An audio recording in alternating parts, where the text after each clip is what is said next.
바닷마을 다이어리, 태풍이 지나가고 세 번째 살인. 내는 영화마다 유수의 영화제를 휩쓸고 다니는 감독의 최신작이 있습니다. 고레에다 히로카츠 감독의 뛰어난 각본으로 찾아온 최고의 가족 영화 어느 가족 시작하겠습니다.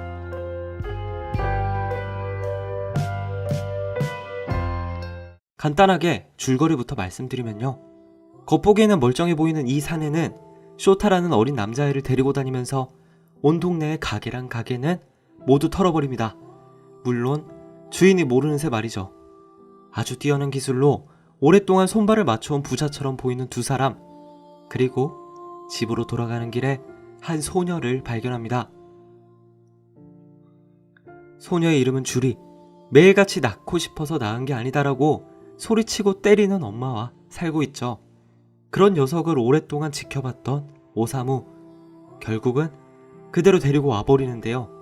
하지만 오사무의 집도 이미 터져나갈 지경입니다. 오사무와 부부관계로 보이는 노부요는 세탁소에서 일을 하고요.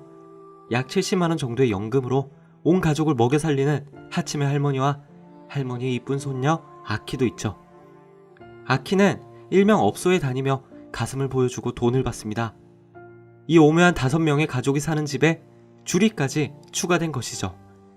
주리는 자신을 주리가 아닌 유리라 말하고 어머니가 아닌 어린이집 교사로부터 실종신고를 접수받은 경찰은 이 사건을 유괴로 칭하는데요. 때리고 학대하는 부모 밑에 보내기가 싫었던 노부요는 주리가 아닌 린으로서 녀석을 가족으로 받아들이자 말합니다. 일용직 노동자로 일하던 오사무는 다리를 다치고 설상가상 할머니는 마지막 여행을 끝으로 숨을 거두고 말죠. 할머니의 죽음 이후 이 가족은 위기를 맞습니다. 절도 중 발각될 뻔한 린을 지키기 위해 오히려 가게의 물건을 집어 시선을 끄는 쇼타. 그리고 도망치다가 결국 잡혀버립니다.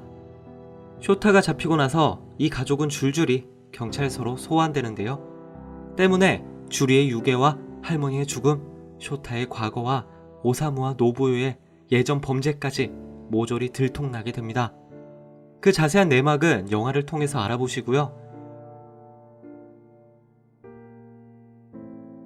이 영화 어느 가족은 이러한 일련의 과정들을 아주 세심하고 오밀조밀하게 스토리에 잘 녹여냄으로써 가족의 소중함을 관객들에게 일깨워줍니다. 하지만 그저 눈물 콧물 다 빼는 뻔한 가족애를 보여주는 것이 아니고 우리 주변에 존재할 것만 같은 현실적인 인물들을 통해서 가족이란 어떻게 구성되는가, 가족이라는 것의 의미는 무엇인가를 관객에게 곱씹게 하죠. 쇼타는 아주 어릴 적에 노부요와 오사무의 손에 이끌려서 이 집에 왔습니다. 그가 어릴 적의 기억이 아예 없다는 것을 감안했을 때 주리보다 더 어릴 적에 이곳에 왔을지도 모르죠. 어찌됐건 그렇게 데려온 쇼타에게 오사무는 아빠가 되고자 합니다. 학교는 집에서 공부 못하는 애들이 가는 것이라고 말하고 끊임없이 절도를 가르치는 못난 아빠지만 그는 다른 아빠들처럼 쇼타에게 멋진 사람으로서 여겨주고자 했죠. 그렇다면 오사무와 노부요는 어떻게 이어진 것일까? 사실 노부요는 아키처럼 업소를 다녔습니다. 그리고 그의 남편은 노부요에게 심한 폭력을 저지르고 있었죠. 오사무는 그런 노부요와 내연관계를 맺고 있었고 그렇게 가정폭력을 일삼던 그녀의 남편을 죽인 뒤에 시체를 집안에 유기했던 것이죠. 멀쩡한 집에서 가출해 내키지도 않는 업소일을 하는 아키, 그리고 갑작스레 남편이 바람이 나 이혼을 당한 하츠메 할머니까지. 사실 할머니가 모두를 위해서 공유했던 6만엔은 이혼 위자료였던 것입니다. 연금이 아니었죠. 오사무와 노부요, 아키와 하츠메 할머니, 쇼타와 주리까지 모두 각자의 사연이 있고 각자 상처가 있었던 이들입니다. 누군가에게 버림받고 누군가에게 비난받았으며 누군가에게는 먼지처럼 느껴졌을 존재들이죠. 따라서 그 아픔을 공유하는 것이 이 가족에게는 핏줄과 같은 유대감이었을 것입니다. 영화의 중반쯤 아키는 오사무에게 노부요하고 그거는 언제 합니까? 라고 물어보죠. 부부로서의 유대감의 표현이 몸을 섞는 것으로서 확연히 나타나기 때문인데요. 오사무는 그녀의 그런 당돌한 질문에 이렇게 답합니다. 우리는 마음으로 이어져 있어. 사랑하는 노부요를 끊임없이 괴롭힌 남자를 자신의 손으로 죽이고 그녀와 함께 도피를 떠나온 오사무. 같은 아픔을 지니고 있으니 마음으로 이어져 있다는 것이 오사무의 진심이었겠죠. 영화의 끝에서 수사관은 노부요에게 주리의 유괴에 대한 이야기를 물어봅니다. 그리고 이 영화의 전반적인 흐름을 설명해주는 대화가 펼쳐지죠. 아이들에겐 엄마가 필요해요. 낳으면 다 엄마가 되나요?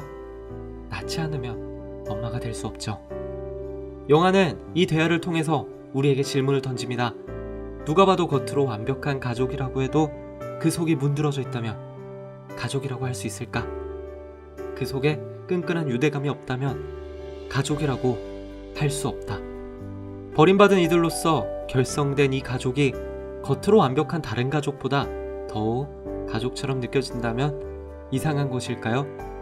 그저 흔하게 눈물 콧물 짜내기 위해서 배경음으로 또 뻔한 클리셰로 울리는 그런 영화가 아닙니다.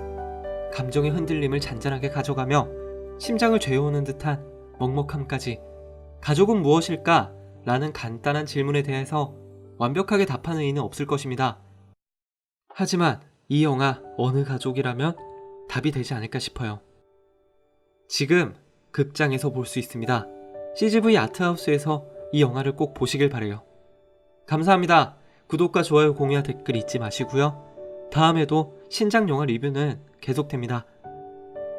우리 다음에 또 봐요. 안녕.